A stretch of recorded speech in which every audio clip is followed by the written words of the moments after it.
Hello and welcome to Crosstalk, where all things are considered. I'm Peter Lavelle. Is there such a thing as Trumpology? I suppose we're in the process of finding out. In the meantime, expect the political establishment of both major parties to continue their all-out war against the president. Trump doesn't appear to mind.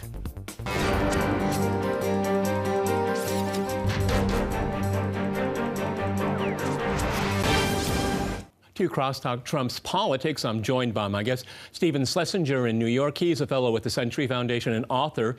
In Orlando, we have Alex Newman. He is an international journalist for various conservative publications. And in Berkeley, we cross to Jack Rasmus. He is a professor of economics at St. Mary's College, as well as author of the book Systemic Fragility in the Global Economy. All right, gentlemen, Crosstalk rules in effect. That means you can jump in anytime you want, and I always appreciate it.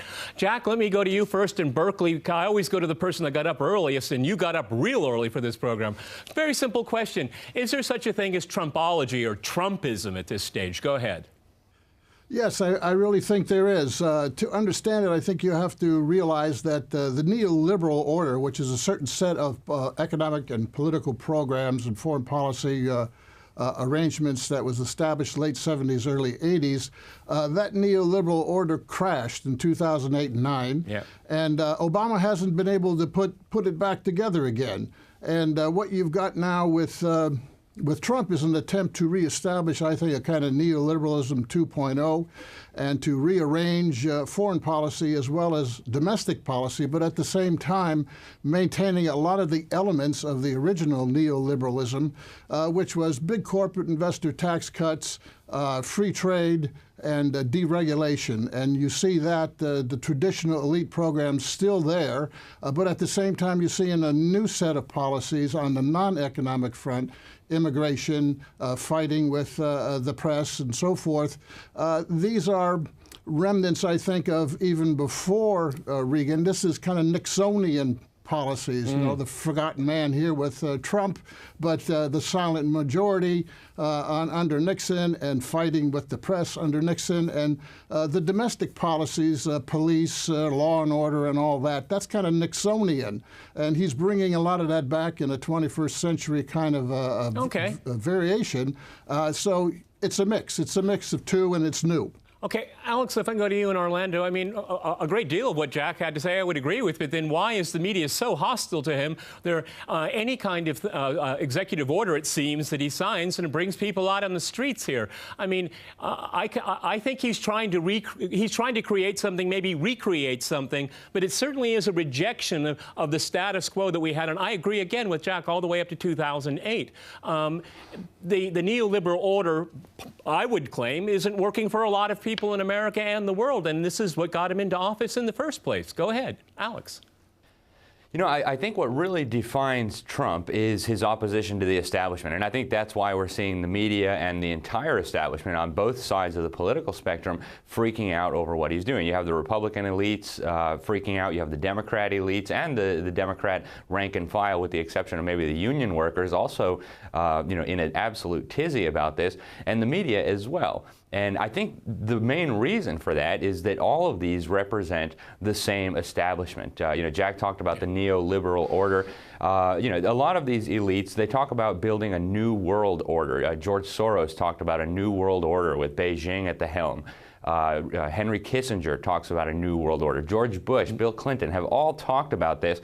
And I think Trump is really the first one in a very long time who kind of comes along and breaks apart this consensus among the establishment and says, no, we're not going to do that. We're going to put America first. We're not going to sell out to globalism. And I think that is why you see the globalists and the establishment of both parties, and of course the media, really, they just don't know what to do with themselves. And Trump does seem to be enjoying it, which I think is fantastic.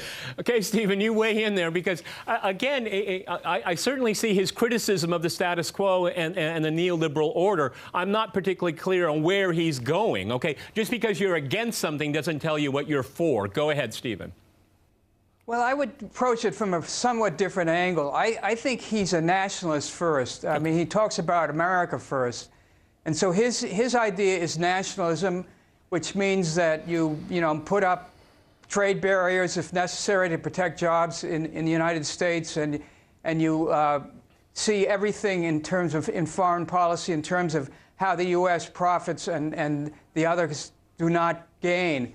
So it's a very much a black and white kind of philosophy, but it's one that does take some of its building blocks from traditional Republican philosophy.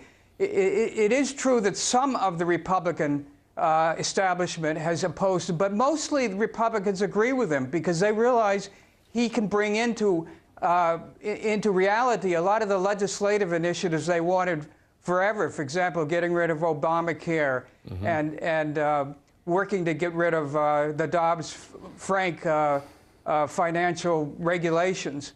And from that point of view, I think the Republicans are going to continue to stick with Trump despite his antics, because they feel that he's one of them, and at least insofar as the traditional Republican Civilists need to be processed out. And I think from that point of view, you're going to find most Republicans supporting him. Okay, Jack, I'm not really sure. Steve, let me jump in there real quick. Go ahead. Go ahead. That's the point of the program. Alex, go. You know, regarding the Republican support for Trump, I think that's a little bit overstated. I agree. We saw during the Obama years, Republicans controlled both houses of Congress for quite a significant amount of time. The House of Representatives controls all the funding decisions, and yet they continue to enable the Obama administration. They funded his executive orders, his decrees, his trade agenda. So the Republican establishment really was the enabling factor that allowed Obama to get away with all of this that he was involved in. And we saw during the election, you know, the elites in the Republican Party come out swinging against Trump. Every little misstep they seized on. Every opportunity they had to paint him as a buffoon, they seized it. Now they realize that the American people supported Trump and they had better fall in line. So at the very least, you know, they're pretending to kiss up to him. But I think on a deeper level, the Republican establishment has been you know, very much out of touch with the American conservative movement and with the American electorate. Right. And I think it took Trump to make people realize this. You know, I agree with what Alex is there, because I think it's very much against the establishment. That's why I said in my introduction about the political parties. Go ahead in Berkeley. Go ahead, Jack. Yeah, I would disagree. I think one of the speakers mentioned protectionism. I think that's a media spin. I don't think he's protectionist, trade protectionist. I think he's a bilateral free trader. He's not in favor of multilateral trade, but he is very much in favor of bilateral trade. He wants to put his own imprimatur on these deals. He's a wheeler-dealer, a real estate negotiator. He wants to put his mark on all this. And I think it's not quite accurate to talk about it as the establishment. These are two traditional elite parties that have grown very close, the Republicans and the Democrats. True. And they want to continue certain policies, tax cuts for the rich and corporations. They want to continue free trade. They want deregulation, ACA and Dodd-Frank at the top of that line. But Trump reflects a new kind of coalition here. And very good point. He with this new coalition, he's breaking against the liberal elites, and the media, as Steve Bannon said, is the new opposition party. You see, because the media is the mouthpiece of these traditional elites that have grown very close. So we got a new coalition here politically that's been put together, and it has different interests, particularly in foreign policy. That's where the elite, traditional elites, are having a lot of heartburn with him. He has a different thrust in the foreign policy. You know, Stephen, one of the interesting things is that many in the mainstream media look at Trump as some kind of one-off, strange, bizarre event. But, you know, given the popularity of Barack Obama during his 8 years, elections during his tenure in the White House saw the Republicans decline, and very badly. And the juxtaposition of that is what I would say a new movement, and Donald Trump captured it. He reflects it in many ways, because all the things that Jack just said there, all of the things that the establishment are interested in, he didn't talk, none of those issues really deal with the average person. It's only about vested interests of the elites. Go ahead, Stephen. I'm a little confused by the discussion from the other two speakers about the fact that the Democrats and Republicans, really, there's no difference between them. You may remember that Senator McConnell said in the first year of the Obama administration, the Republicans were not going to cooperate on any issue for 8 years, and that's exactly what they did. They tried to stop everything he wanted. You know, if Obama had been able to pass his infrastructure bill and his jobs bill, a lot of those workers, those white-collar workers who voted for Trump, might have voted Democratic in 2016, but they never had a chance to get any of the, legislation through, which would have helped create jobs in the way that would have solved that problem. So I think that this notion that the Republicans and Democrats are just a single party is kind of ridiculous. Jack, go ahead, react, Jack. Well, I think it's important. I don't think so. Hang on, let's go to Jack. Let's go to Jack. Go ahead, Jack. Look, if you want to look at, if you want to look at the main neoliberal policies, tax cuts, George Bush gave $6 trillion of tax cuts.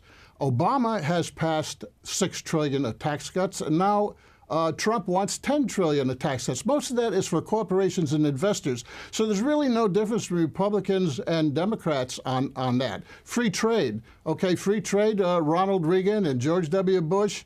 Look what Obama has done. TPP, all these bilateral deals. He's a free trader. Look at ACA. What is ACA? It's just George Bush's health savings accounts, privatization of health care taken to another level. So if you look at the policies, not at what they say. Okay, Stephen, react real quickly, and then we'll go. Republicans oppose ACA. So I'm just saying that the Republicans don't alone in the discussion. Gentlemen, I have to go to a hard break, and after our short break, we'll continue our discussion on Trump's politics. Stay with our team.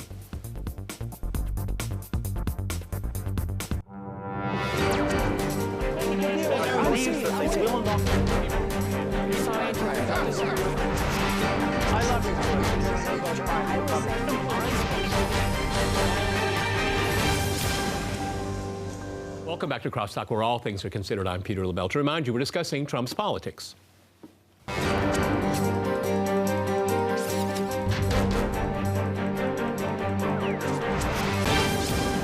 Okay, Alex, we had a little bit of a fracas right before we went to the break. I am not really convinced there's a huge difference between the Republicans and the Democrats on many issues here. And again, I was talking about this movement that seems to have been coming into existence over a while, not just in one election here. But let's move on a little bit. Donald Trump, we all know his attitude towards the media. Is this a wise strategy? Because it worked very well during the campaign, very, very well. Is this a good way to run the presidency? Go ahead. Thanks, Peter. I'll say first, I agree with you. There is not really a big difference between the establishment wing of the Republican Party and the Democrat Party. They agree on all the big issues, the globalism, the no-win illegal wars, the free trade or so-called free trade. They're all on the same page. And then Trump came along and shook up the apple cart. As for his strategy of taking on the media, I think it's absolutely brilliant. If you look at the polls, the American people have completely lost their trust in the media. I mean, we're talking, 6% levels. Yep. Less than 15% of the Republicans have any trust in the media. So if Trump wants to connect with the American people, making fun of the media, taking on the media, exposing them as liars and shills for the establishment is exactly what he needs to be doing. I mean, the media's strategy of demonizing Trump actually built Trump up. It completely backfired because the American people feel the same way as Trump does about the media. They lie, they distort, they omit the facts, they try to keep the discussion within these narrow confines. And, frankly, I think with the internet, the American people have woken up. The genie's not going back in the bottle. And so I think what Trump is doing with the press is exactly what he needs to be doing. Jack in Berkeley, weigh in on that. I mean, that's an argument that I really like and I agree with. The thing I have a problem with is that how many hours a day is the President of the United States going to react on Twitter to these attacks? And they are attacks. They're very brazen attacks also. But, I mean, is that the job of a chief executive? Okay, go ahead. Jack in Berkeley. Yeah. Well, what you've got is Trump is in a battle with the media. He's in a battle with the traditional parties, and he's now obviously in a battle with the bureaucracies that are, really the hallmark of these parties and this media. So how is he going to fight them? Well, he's going to fight them by staying very close to his base and agitating his base, and he does that through Twitter and other different approaches. That's why he's got Steve Bannon in the office there. Yep. Steve Bannon is the conduit to the right wing, and there's a tentacles widespread relationship between Breitbart and all these other right wing groups that are going to keep his story to his his troops, his supporters, and should he need to mobilize them at some point, that's the base he's got to support, and he needs that base agitated to keep the pressure against the opposition parties and against the media. Stephen, I was going to bring up Steve Bannon a little bit later, but since it's been brought up already, I'd like to talk about him. He's a very interesting character, okay? I think that's about as neutral as I can get. I've read a lot of things that he's written, some of his speeches, and I've read a lot about what's been said about him. And this whole media rage of demonizing people, I think, is very, very unhelpful. It doesn't create a discussion. All it does is slam a door. He's a person of interest, I would put it that way. Stephen, how do you feel about Steve Bannon in the White House and the National Security Council now? Go ahead. I think Steve Bannon is a disgrace. I think he should never have been anywhere near the White House. This is a man who's a white nationalist, and he's proud of it. And by the way, on the Trump presidency, this idea that it somehow is a new phenomenon, this is a man who's appointed to his cabinet a lot of billionaires and millionaires. They're representing the forgotten man in America? Give me a break. And furthermore, this is a man, yes, he got the electoral vote, but he lost the free vote by 3 million votes to Hillary Clinton. It's not like he has some popular movement. And finally, his popularity after 8 days in office, according to the latest Gallup poll, 50% unpopular. So this man doesn't represent what the American people want right now. He got in by a stroke of luck, and as far as his presidency, it's gone downhill in 8 days. I don't know what that tells you about the future, but it tells me. Steve, I'd like to jump in there. But whose verdict is that, Stephen? And I'll go to Alex here. Whose verdict is that? That's the mainstream media that hates Donald Trump. Okay, that's what the media tells us. Go ahead, Alex. Go ahead, Alex. No, it's the popular vote. That's right. Thank you. I saw a poll recently, Rasmussen, I believe, 59% approval for Donald Trump. The myth that he lost the popular vote, I think, and actually last time I was on this program, we talked about this. I agree with Trump. I think there were millions of votes cast illegally. I think there was widespread vote fraud, just not in the way that Clinton supporters want people to believe. I think this is an ongoing problem. Show me and I think Trump's investigation will reveal a lot of this.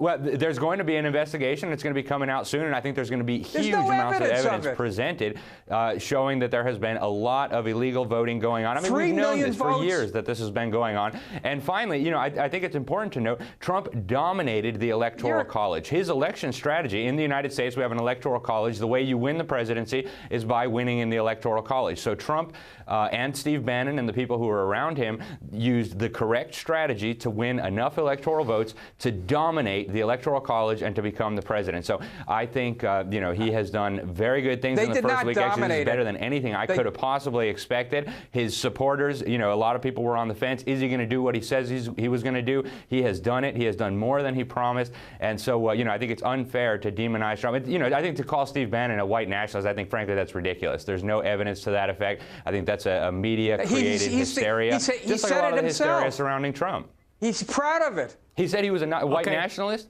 He's proud of his money that that's not true. Let me come on. Let's pull back Jack in Berkeley here. A lot was just said there, Jack. Would you like to weigh in there? Because if we're going to talk about elections, if we're going to talk about elections, I really wish there was an investigation on how the nomination was stolen from Bernie Sanders. That's their evidence there. Everything else about other stolen votes, I have to tend to agree with Stephen. I always like to look at the evidence first and then come to a conclusion. We have evidence in the case of the Democratic primary. Go ahead, Jack. So much said here. Go ahead. Yeah, well, you got to realize that Trump is not something totally new phenomenon. He's has a foothold in the traditional elites, and they're going to tolerate him as long as he comes up with delivering corporate tax cuts, as long as he does not mess up free trade too much, as long as he gives them deregulation, ACA, Dodd-Frank, and so forth. They're going to tolerate him. They're going to let him go and do the things he's doing on the domestic front with immigration and so forth. But the big question is going to be, once that's delivered, and it's going to take at least a year, through Congress, those particular programs, do they move to tame him? They are building a case against him, the media, and they'll pull the plug on him, his tax cuts or whatever, nepotism or a violation of the Constitution, but they're not going to mess with him as long as he's going to deliver those traditional neoliberal Republican objectives, which he is committed to. He's committed to that. Jack, let me jump in on the tax cuts. You keep talking about the tax cuts. Can I jump in on the tax cuts? Go ahead, Alex, go. You know, the United States has among the, if not the highest corporate tax rate in the world. This idea that, you know, the people in Washington, D.C. are out of line coming in to bring these back. We're at close to 40%. Now, you know, you have countries like Ireland where you have maybe 12%. No, companies are leaving the United States in massive numbers. They're moving to Canada, like Burger King. They're moving to Ireland. They're moving wherever they can to escape this outrageous tax rate. Okay, hang on here. We've got 3 minutes left. We got 3 minutes left, and I want to talk about one thing, and we have 3 guests, okay? Stephen, I'm going to give you 1 minute. Will Donald Trump be impeached? Go ahead. You read about it all over the internet right now. Go ahead. 1 minute. I think there's 3 ways that Donald Trump may leave office. One, he may just quit in frustration because he can't order everything that he wants to happen. He finds out that the balance of power in the Constitution prevents him. 2, I think he could be impeached because I think even the Republicans could finally get fed up with him. 3, he's 70 years old. This guy could have a heart attack after all the pressure that's going to be brought upon him. Either way, he may not survive 4 years. Let me go to Alex here. I think Trump's going to give CNN a heart attack first. Go ahead, Alex. Will he be impeached? Go ahead, Alex.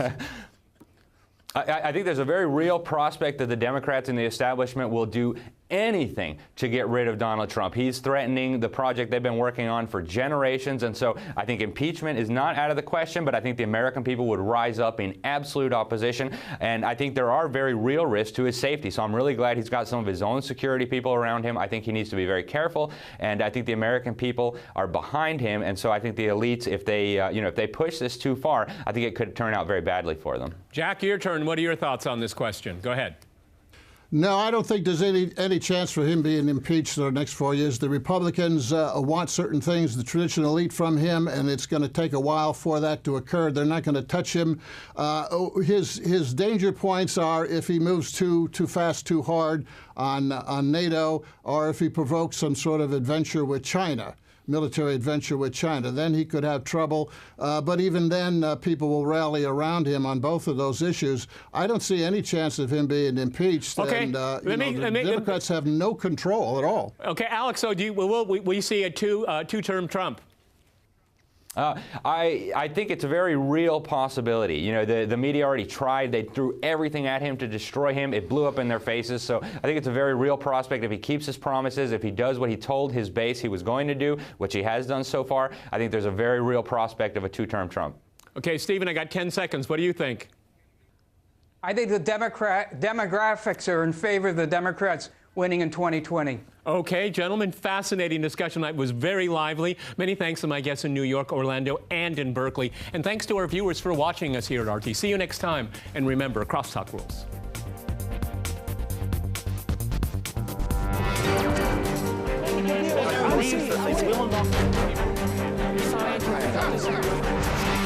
I love you.